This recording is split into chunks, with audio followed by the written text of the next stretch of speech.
Roush Honda, we're closed on Sundays. Sure, we might miss out on a few sales, but some things in life are more important than selling cars. So Sunday, relax. Then come see us on Monday, and you'll see why. The best way to say Honda is Roush Honda. Since we're already thinking money, why don't we shift it over to Penn National and Bob Tannenbaum, the latest on the casino. Bob, good to have you on this morning. Thanks, Joel. Good to be on. I'll tell you what, it seems like almost every week there's some new story, new roadblock that gets in the way of you guys getting the casino built, getting it open, and getting it operational. Is it feeling that way from your side, too? Well, it does seem like there is something every week, but so far I don't think we think of them as roadblocks. They're kind of hurdles that we have to get over. Okay, so you're still moving forward then? Yes, and we're still talking about breaking ground this spring and opening the casino toward the end of 2012. All right. I think it was last week Dispatch had a piece about the $2.5 million you were supposed to get from the state to help clean up.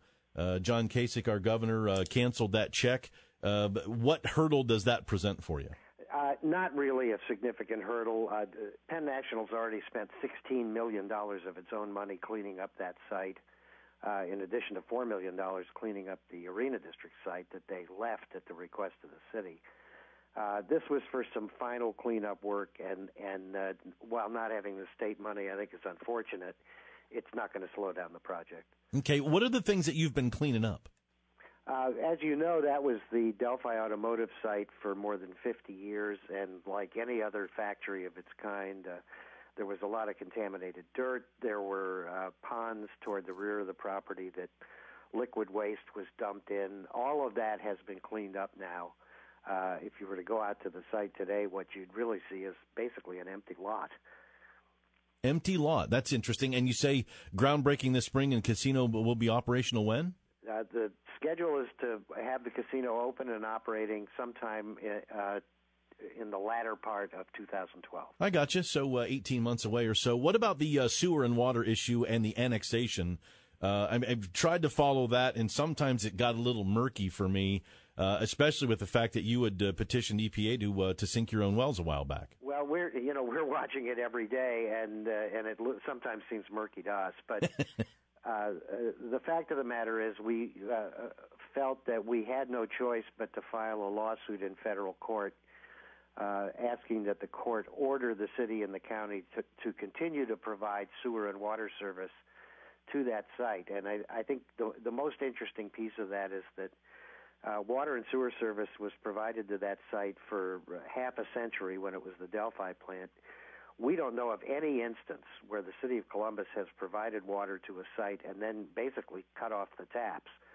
And as you may know, the county and the city removed that site from their very long-standing sewer contract earlier this year. So while it wasn't what we really wanted to do, we felt we had no choice but to go to court and see if we can get this thing moving.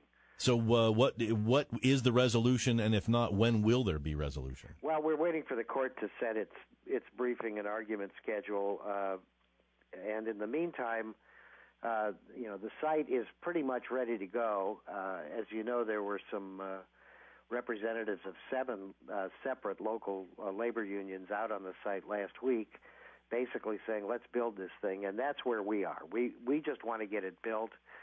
There are 3,500 construction jobs at stake here, and once the casino's open, 2,000 permanent jobs. There's tens of millions of dollars in tax money that's going to be coming to the city of Columbus and Franklin County and the schools. We think there are a lot of benefits to a lot of people in this project, and our goal right now is to just get it moving. Let me see if we can put on the other side's hat for a minute, because I'm trying to understand it. You go to a vote that people say, okay, we're going to put it in the Constitution, we'll allow casinos to be built. The site was picked, Arena District. Our city says, no, we don't want you there. You guys move out to the west side. West side does the happy dance. Now it just, the hurdles keep coming. So are the hurdles our state and local government trying to act on the behalf of its constituents, saying, look, we know it's going to be a big pile of money. We know people are going to come when it gets built. It's going to be beautiful. It's going to be nice. People love to gamble, on and on and on. We're just doing what we can to make sure we get the fairest share of the tax money or the revenue or whatever it is they're working on. Is that what's happening? Or is it like the people of Ohio are okay with you, but somehow the state and local governments aren't?